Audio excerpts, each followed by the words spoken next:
மூன்றாவதாக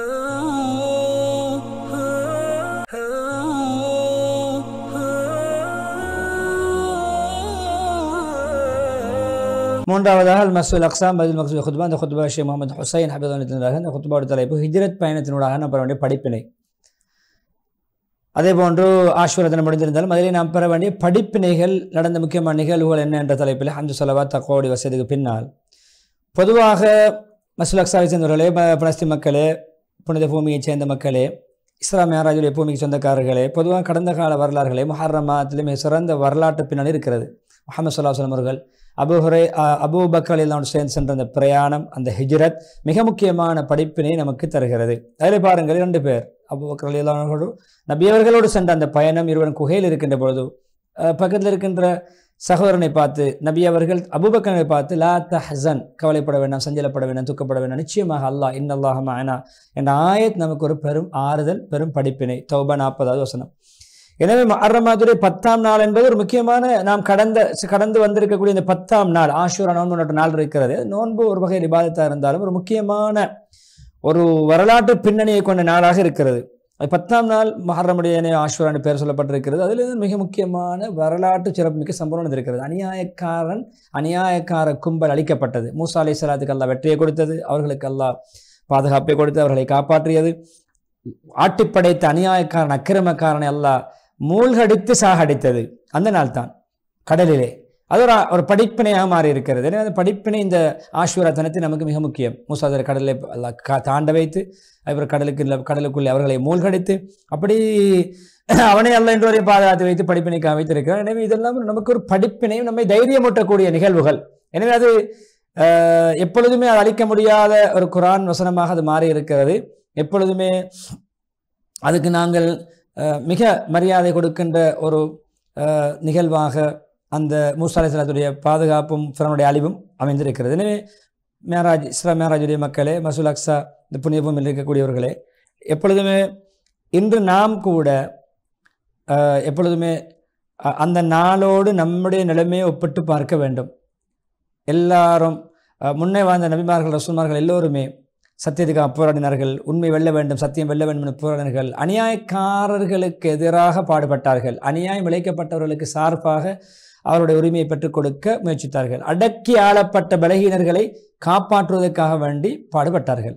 எனவே பலஸ்தீன் மக்களே, இஸ்லாம் மிஅராஜுடைய பூமி மக்களே, இப்படி அவருடைய படிப்பினை பெற வேண்டும். நம்முடைய இந்த அமலும் நாம் இப்பொழுது பொறுமையாக, ஸ்திரமாக, விடாப்பிடியாக போராடி கொண்டு, நம்மை அர்ப்பணித்து கொண்டு, சத்தியத்தை பேசிக்கொண்டு, சத்தியத்துக்காக போராடி கொண்டு இருப்பதும், எப்பொழுதுமே பாவிகள், காபிர்கள், நமக்கு எதிராக செயல்படக்கூடிய அராஜகர்கள், ஆக்கிரமிப்பாளர்களுக்கு எதிராக உண்மையை பேசுவது என்பதும் நம்முடைய ஒரு கடமைப்பாடாக இருக்கிறது. நிச்சயமாக பாருங்கள், மூசா அலைஹிஸ்ஸலாம் சொன்ன வார்த்தை ஹிஜ்ரத்தோடு இணைகிறது. மூசா நபி அவர்கள் இன்னல்லாஹ மஅனா என்று சொன்னார்கள். லா தஹ்சன் இன்னல்லாஹ மஅனா. அதேபோல் மூசா இன்ன மஅய ரப்பி சயஹ்தீன். முன்னால் கடல், பின்னால் ஃபிரௌனுடைய கும்மா ஆட்சி, அந்த ஆயுதபாணிகள், படைபட்டாளம். நிச்சயமா என்னோட ரப் இருக்க, எனக்கு வழியை திறப்பான், வழியை காட்டுவான் என்றார்கள். அல்லாஹ் கடலை பிளந்து வழியை கொடுத்தான். ஷூரா. அதே போல் நபி அவர்கள் பாருங்க, தௌபா 40 ஏறி ஓதிய ஆயத், நீங்கள் அச்சப்பட வேண்டாம், சஞ்சலப்பட வேண்டாம், துக்கப்பட வேண்டாம், நிச்சயமா அல்லாஹ் எங்களோடு இருக்கிறான். அங்கு என்னோடு, இங்கு எங்களோடு நான், நபி அவர்கள், அதே போல் அபூபக்கர் 2 பேர். எனவே முஸ்லீம்களை பொதுவாக பாருங்கள், ஒரு சம்பவம் நடந்தது. ஹிஜ்ரத் போகின்ற பொழுது சுராகத் பின் மாலிக் பின்னால் இஸ்லாத்துக்கு வந்தவர், அந்த இடத்துல எதிரியாக இருந்தார். நபியோட கொள்வதற்காக தேடி வந்தார், பின்துயர்ந்து வந்தார், பரிசுக்காக வேண்டி, பரிசு பொருட்கள் கிடைக்கும் என்பதற்காக வேண்டி. எப்பொழுதும் குற்றம் வந்தால் அவர் பூமி விளங்கியது. அப்படி அவர் பாதுகாப்பை வேண்டி நபியவர்கள் மன்னித்தார்கள், விட்டுக் கொடுத்தார்கள். அபூபக்கர் அவர்கள் நபியவர்கள் ஏவினார்கள், ஒரு வாக்குறுதி கொடுங்க, என்ன நீங்கள் ஈமான் ஏற்றுக்கொண்டால், பின்னால் உண்மையான மார்க்கத்தை ஏற்றுக்கொண்டீங்கன்னா உங்களுக்கு கிஸ்ராவுடைய, அதாவது பாரசீகமனுடைய அந்த பொக்கிஷங்களை வெற்றி கொள்ளப்படும், காப்பு உங்களுக்கு அணிவிக்கப்படும். எவ்வளோ நம்பிக்கை! அப்பொழுது சொல்ல ஹிஜ்ரத்தின் பொழுது சொன்ன விடயத்தை நம்பிக்கை. இஸ்லாத்துக்கு வந்தார். அப்படி பின்ன உமருடைய காலத்திலே அந்த சம்பவம் நடந்தது. அவர் உண்மையிலே அந்த பொக்கிஷத்திலிருந்து அந்த காப்பு கொடுக்கப்பட்டது. அபூபக்கர் பாருங்க, யார் சொல்ல, யாராவது ஒருவன் அந்த குகையில் இருக்கின்ற பொழுது கொஞ்சம் குனிந்தான் என்ற ஒரு பக்கத்து வரைக்கும் வந்து விட்ட எதிரிகள், குனிந்தால் எங்களை கண்டுவிடுவான். காலடியிலே அந்த இடையிலே விளங்குகிறது இந்த துவாரத்தால். சொன்னார்கள், 2 பேரை நாம் இருக்கிறோம், 3வது அல்லாஹ் இருக்கிறானே, அல்லாஹ் 3வது இருக்கின்ற நாம் இருவரை பற்றி நாம் கவலைப்பட வேண்டும் என்று சொல்லித்தான் இந்த வாக்குறுதியை, யக்கீனுடைய உறுதியான வார்த்தையை நபி ஸல்லல்லாஹு அலைஹி வஸல்லம் அவர்கள் அந்த வாக்குறுதியை சொல்லி தைரியப்படுத்தினார்கள். எனவே அடுத்ததாக ஹிஜ்ரத்துடைய விடயத்திலே இஹ்லாஸ், மன தூய்மை பாதுகாக்கப்பட வேண்டும் என்ற ஹதீஸ் உமர் ஹதீஸ். அமல்கள் எல்லாம் நியத்தை பொறுத்து, எண்ணத்தை பொறுத்து ஒவ்வொரு மனிதனும் நான் நினைத்தது நாடியது கிடைக்கும். யாருடைய ஹிஜ்ரத் அல்லாஹ்வுக்கு ரசூலுக்காக நடக்கும், அது அல்லாஹ்வுக்கு ரசூலுக்காக வேண்டி அந்த ஹிஜ்ரத் அமையும். யாருடைய ஹிஜ்ரத் ஒரு துனியாவுடைய உலக ஆதாயங்கள் அடைய அவர் ஹிஜ்ரத் செய்வார், அதை அடைந்து கொள்வார், அவருக்கு வேறு ஒன்று கிடைக்காது. ஒரு பெண்ணை திருமணம் முடிப்பதற்காக வேண்டி ஹிஜ்ரத் செய்தால் என்ன கிடைக்கும்? அவருக்கு அது கிடைக்கும். அவர் அல்லாஹ்வுக்காக ஹிஜ்ரத் செய்த நன்மை அடைய முடியாது. எனவே பொதுவாக எண்ணங்கள் பல்வேறுபட்டன. அது அல்லாஹ்வுக்கான மன தூய்மை நடக்கின்ற பொழுது மன தூய்மையான பரிபூர்ணமான நன்மை அதை பெற்றுத்தரும். எப்பொழுதுமே துனியாவுடைய விடயங்களுக்காக வேண்டியிருந்தால் அது கிடைக்கும், ஆனால் அல்லாஹ்விடத்திலே கூலி கிடைக்காது என்று சொல்லிவிட்டு எப்பொழுதுமே நம்முடைய விடயங்கள் அல்லாஹ்வுடைய திருப்தியை, அல்லாஹ்வுடைய உதவி, அல்லாஹ்வுடைய அன்பை நாம் இலக்காக கொண்டுதான் வாழ வேண்டும், செயல்பட வேண்டும் என்று சொல்லிவிட்டு பொதுவாக மதீனா முனவ்வராவிலே இந்த இஸ்லாத்துடைய கண்ணியத்தை வேரூன்ற செய்வதற்கு இந்த ஹிஜ்ரத் ஒரு பிரதானமான ஒரு மைக்கல்லாக அந்த சம்பவம் மாறியது. எனவே முஸ்லீம்களே ஹிஜ்ரத் இந்த காலத்தில் பொதுவாக அந்த ஹிஜ்ரத் போன்ற ஒரு ஹிஜ்ரத் கிடையாது. ஃபத்ஹ் மக்காவுக்கு பின்னால் ஹிஜ்ரத் என்பது கிடையாது. அது ஊர் விட்டு போவது, நாடு விட்டு நடுவது, வேறு வேறு தேவைகளுக்காக, தொழிலுக்காக வேண்டி, வேறு சூழலுக்காக வேண்டி போகலாம். என்னால் அந்த அது போன்ற ஹிஜ்ரத் கட்டாயமான அல்லாஹ்வுடைய கட்டளைப்படி போக வேண்டிய ஹிஜ்ரத் கிடையாது. எப்பொழுதுமே ஃபத்ஹ் மக்காவுக்கு பின்னால் கிடையாது. ஆனால் ஹிஜ்ரத் என்றாலும் அல்லாஹ்வுடைய பேரில் போராடுவது இருக்கிறது. நல்ல நல்ல எண்ணங்களை வைத்துக் கொள்வது, எண்ணங்களை, தூர நோக்குகளை நம்முடைய மனிதர்களை கொள்வது இருக்கிறது. அல்லாஹ்வுடைய பாதையில் வெளியாகுமாறு தூண்டப்பட்டால், ஆசை ஆர்வம் மூட்டப்பட்டால், வேண்டப்பட்டால் நீங்கள் வெளியாகுங்கள் என்ற ஹதீஸை சொல்லிவிட்டு பொதுவாக அல்லாஹ்வுடைய பாதையை அர்ப்பணிப்பது, போராடுவது, இதுதான் அடிப்படை போராடுவதற்கான அர்த்தமாக இருக்கிறது.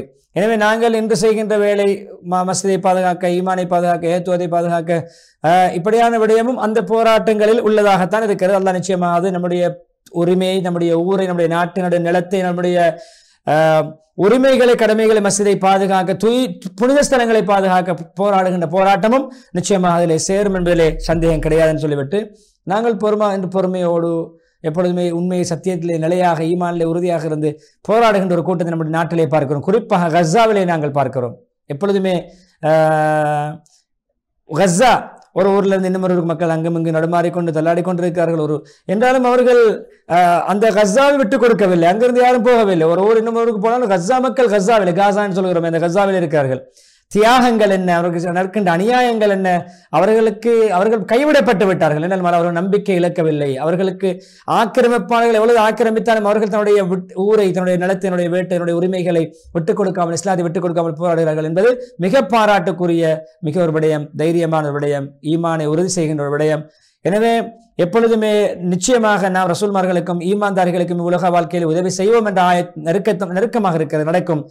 கியாமத்து நாளிலும் நாம் உதவி செய்வோம். காஃபிர் ரஹ்மத்துல்லாஹி ஓதி பொதுவாக ஒரு முஸ்லிம் யார் என்றால் தன்னுடைய சொல் செயலால் பிறகு தீங்கிழைக்காதவன், உண்மையான முஹாஜிர், ஹிஜ்ரத் செய்தவன் யார் என்றால் அல்லாஹ் தடுத்த விடயங்களை, பாவங்களை தவிர நடப்பவன் என்ற ஹதீஸை சொல்லி இஸ்திக்பார் செய்ய மறுத்தூண்டி இஸ்திக்பார் செய்து அந்த முதலாவது ஹுத்பை முடித்து விட ஹுத்பை ஹம்து ஸலவாத் தக்வாவுடைய விஷயத்துக்கு பின்னால் பலஸ்தீன் மக்களே, பைத் மக்சூல் மக்களே, இஸ்லாம் மிஅராஜுடைய பூமி மக்களே, எப்பொழுதுமே நாங்கள் அல்லாஹ்வுடைய பாவங்களை தவிர்த்து கொள்வது மிக முக்கியமான ஒரு ஹிஜ்ரத்தார். பாவங்களை விட்டு நடப்பது, மக்காவை துறந்து மதீனாவுக்கு சென்றது அது ஹிஜ்ரத், ஊர் விட்டு ஊர். இது நாம் பாவங்களை தவிர்த்து கொள்வதும் நம்மிடம் வேண்டப்படுகின்ற ஒரு ஹிஜ்ரத்தாக இருக்கிறது. பாவங்களை தவிர்த்து வாழ்வோம் என்று சொல்லிவிட்டு பொதுவாக முஸ்லீம்கள் ஒவ்வொருவரும் என்று பாவங்களை தவிர்த்து கொள்வதோடு அல்லாஹ்வுக்கு மாறு செய்யக்கூடாது. எல்லோருமே துனியாவில் நடந்த தவறுகளுக்கு மன்னிப்பு கட்டி தௌபா செய்து கொள்ள வேண்டும். நலவாக இருந்தால் நலவுக்கு செய்து கெடுதிகளை தவிர்த்து தௌபா அதுக்குரிய மன்னிப்புகளை பெற்றுக்கொள்ள வேண்டும்.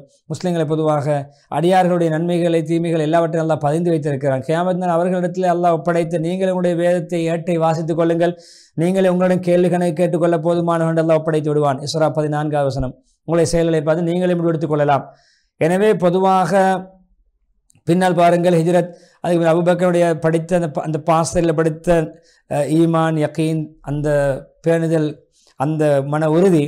ஹிஜ்ரத்துக்கு பின்னால் பாருங்கள் அபூபக்கருடைய படிப்பினை பாருங்கள். முர்த்தத்தீங்களோடு நபியவர்கள் பல எதிரிகளை தாண்டி ஹிஜ்ரத் செய்தார்கள். மதம் மாறியவரோடு அபூபக்கர் தன்னுடைய ஆட்சி காலத்தில் போர் செய்தார்கள். எந்த அளவு சொன்னால் ஒட்டகத்தை கொடுக்கின்ற பொழுது அந்த ஒட்டகத்தை பிடிக்கயிற்றோடு ஜகாத்தாக கொடுத்தவர்கள் பிடிக்கயிறு இல்லாமல் ஒட்டகத்தை தந்தாலும் அந்த பிடிக்கயிறுக்காக போராடுவேன் என்று சொன்னார்கள். எனவே அப்படியான உறுதிமிக்க ஒரு மனிதராக ஹிஜ்ரத் பயணம் அபூபக்கர் ரலியல்லாஹு அன்ஹுவை மாற்றியது. எனவே அந்த தியாகம், அந்த கஷ்டம், அந்த சிரமம் ஈமானை வலுப்படுத்தியது, தைரியமூட்டியது, இன்னும் இஸ்லாத்தில் ஸ்திரத்தை ஏற்படுத்தியது. எனவே பொதுவாக ஹாரூன் ரஷீதுடைய வார்த்தையை பாருங்கள். மழை பெய்யும் பொழுது சொல்வார்கள், நீ எங்கு வேண்டுமானாலும் பெய்து கொள்ள, எந்த பூமியில் பெய்தாலும் அங்கு இருக்கின்ற நிலவரி அந்த எங்களுக்கு வரும். அதாவது அந்த அந்த நாடினுடைய கட்டுப்பாடு அவ்வளோ பிரமாண்டமான இஸ்லாமிய ஆட்சி. எனவே யக்கீனுடைய ஒரு வார்த்தை, பொதுவாக முஸ்லிமான ஒரு பெண் அநியாயம் இழைக்கப்பட்ட பொழுது முஅத்தஸிம் பில்லா என்ற அந்த மன்னருக்கு ஹலீஃபாவுக்கு கொடுத்த குரல், எத்தனை ஆயிரம் மைல்களுக்கு அங்கால் இருந்து அவர் படையெடுத்து வந்து உதவி செய்தது, இதெல்லாம் நம்முடைய இஸ்லாத்துடைய வீர வரலாறுகள். இஸ்லாத்துக்காக ஒரு தனி முஸ்லிம் அநியாயம் செய்யப்படும் பொழுதும் அவர்களுக்காக உதவி செய்ய ஒரு படையை திரட்டிய ஒரு வரலாறு. எனவே இப்படியான விடயங்களில் நாங்களும் அல்லாஹ் நமக்கு போதுமான எல்லா விடயங்கள்லாம் பார்த்து கொண்டு கேட்டுக்கொண்டிருக்கான். அல்லாஹ்வுடைய நம்பிக்கையோடு போராட வேண்டும், ஈமானிலே வாழ்ந்து ஈமானோடு மரணிக்க வேண்டும்.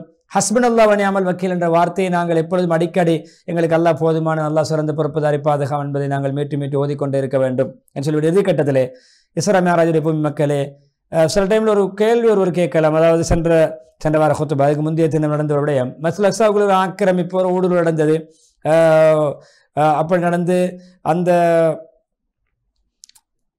மஸ்ஜிதுக்குள்ள ஒரு அமைச்சர் கூட வந்து அது ஒரு பெரிய திருப்பு முனை, ஒரு மாற்றத்தை மஸ்ஜிதுல் அக்ஸாவுடைய முஸ்லீம்களுக்கான உரிமையில் ஏதாவது விரிசல்களை ஏற்படுத்தி விடுமோ என்ற ஒரு கேள்வி சந்தேகம் உங்களுக்கு வரலாம். அப்படி ஒன்றும் கிடையாது. நாங்கள் உலகத்தை பார்த்து சொல்கிறோம், முழு உலகத்தையும் பார்த்து சொல்கிறோம். மஸ்ஜிதுல் அக்ஸா என்பது எந்த கட்டத்திலும் முஸ்லீம் அல்லாதவர்களுக்கு எந்த உரிமையும் அதிலே கொடுக்காது. முஸ்லீம்களுக்கான சொத்து, முஸ்லீம்களுடைய மஸ்ஜித், இஸ்லாமிய புனித ஸ்தலம்.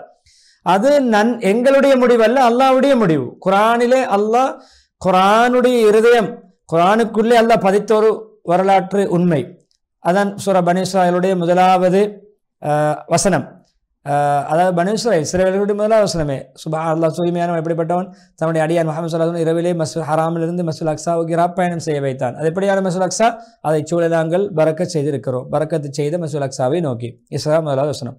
எனவே நாங்கள் எந்த நிலைமையும், எந்த மாற்றங்களும், எந்த ஆக்கிரமிப்பும், எந்த நடவடிக்கைகளும் முஸ்லீம்களுடைய உரிமையிலிருந்து மஸ்ஜிதுல் அக்ஸாவை விடுவிக்காது. முஸ்லீம்களுக்கானது, உலக முஸ்லீம்களுக்கான சொத்து, அது முஸ்லீம்களுடைய உரிமை என்பதிலே யாரும் பங்கு போட முடியாது என்பதை உறுதியாக முழு உலக மக்களுக்கும் அகிலத்தாருக்கு நாங்கள் ஆணித்தரமாக கூறிக்கொள்கிறோம் என்று சொல்லி நீண்ட துஆ. அல்லாஹ் நாடியது நடக்கும், அல்லாஹ்வுடைய நாட்டிற்கு புறம்பாக எதுவும் நடக்க முடியாது, அல்லாஹ்வுடைய முடிவு நடந்தே தீரும் என்ற ஈமானிய வார்த்தையோடு நீண்ட துஆ பிரார்த்தனையோடு ஹத்தீப் முஹம்மது ஹுசைன் ஹபிதுல்லாஹ் அவர்கள் தன்னுடைய ஹுத்துபாவுக்கு முற்றுப்புள்ளி வைக்கிறார்கள். எனவே 3 ஹுத்துபாக்களை கொண்டு படிப்பினை பெறுவோம். மஸ்ஜிதுல் ஹராம், மக்கா முக்கர்ரமாவுடைய ஹுத்துபா, மன நிம்மதிக்கான வழிகள், மன அமைதிக்கான காரணங்கள் என்ற அமைப்பிலே ஒரு 8 விடயங்களை முன்வைத்தார்கள். அதே போன்று 2வது ஹுத்துபாவிலே ஆட்சி அதிகாரம், பொறுப்புதாரிகள், தலைவர்கள் தன்னுடைய பொறுப்பை நிறைவேற்ற வேண்டும், ஆட்சியாளர்களுக்கு குடிமக்கள், பொதுமக்கள் எப்படி கட்டுப்பட வேண்டும் என்ற 2 சாராருடைய கடமைகளையும் பொறுப்புகளையும், அதனூடாக சமூகத்துக்கு ஏற்படுகின்ற பிரதிபலங்கள், கட்டுப்படாமல் நடப்பதனால், அநீதியான ஆட்சி செய்வதனால், அநீதியான ஆட்சி அநியாயங்கள் செய்வதனால் ஏற்படுகின்ற விளைவுகளையும் சுட்டிக்காட்டினார்கள். அதேபோல் 3வது ஹுத்துபா, ஹிஜ்ரத்தின் மூலம் நாம் பெற வேண்டிய படிப்பினை, அல்லாஹ்வுடைய உதவி கிடைக்கும், அல்லாஹ் நமக்கு போதுமானவன், நிச்சயம் அந்த நிலைமையை மாற்றக்கூடியவன், ஒரு தியாகத்துக்கு பின்னால் இலகு ஏற்படும், ஒரு சிரமமான வரலாறுக்கு பின்னால் நம்முடைய ஈமான் வளரும். எனவே அல்லாஹ் போதுமானவன், அல்லாஹ்வுடைய உதவி நிச்சயம் கிடைக்கும். அநியாயக்காரன் அளிக்கப்பட்ட முஹர்ரம் 10வது தினம் தான் ஆஷுரா நோன்பை நோற்றோம். ஃபிரௌன் அளிக்கப்பட்டது. அல்லாஹ்வுடைய இறை தூதர் மூசா அலைஹிஸ்ஸலாம் அவருடைய படையும் அவருடைய ஈமானிய படையும் காப்பாற்றப்பட்ட. எனவே அநியாயக்காரர்களுக்கு முடிவு கட்டிய அந்த மாதத்தில் இருக்கிறோம் என்ற அந்த சம்பவத்தை இணைத்து பலஸ்தீன் மக்களை தைரியமூட்டி, கஸா மக்களுக்கும் அனுதாபம் தெரிவித்து, அவர்களுடைய உறுதியை சிலாகித்து கூறி, அல்லாஹ் நமக்கு போதுமானவன், எனவே அல்லாஹ்வுடைய உதவி மிக சமீபத்தில் இருக்கிற தைரியமூட்டுகின்ற ஒரு ஹுத்துபாவை மஸ்ஜிதுல் அக்ஸாவுடைய ஹத்தீப் அவர்கள் நிகழ்த்தியிருந்தார்கள். 3 ஹுத்துபாக்கள் மூலம் பயன்பெறுவோம், பிறருக்கு மெத்தி வைப்போம். எனவே நிகழ்ச்சி தயாரிப்பு நண்பர் ரிஸ்வான், அதே போன்று நிகழ்ச்சி தொழில்நுட்ப நண்பர் ஷர்ஃபான் ஆகியோர்கள் அல்லாஹ் ரஹ்மத் செய்ய வேண்டும் என்று, உங்களுக்கும் அல்லாஹ் ரஹ்மத்தும் பரக்கத்தும் செய்ய வேண்டும் என்ற துஆவோடு மீண்டும் ஒரு மனம் இஸ்லாம் நிகழ்ச்சியிலே உங்களை சந்திக்கும் வரை விடைபெறுகிறேன். ஆஹிரு தாவானா அல்ஹம்துலில்லாஹி ரப்பில் ஆலமீன். வஸ்ஸலாமு அலைக்கும் வரஹ்மத்துல்லாஹி வபரகாத்துஹு.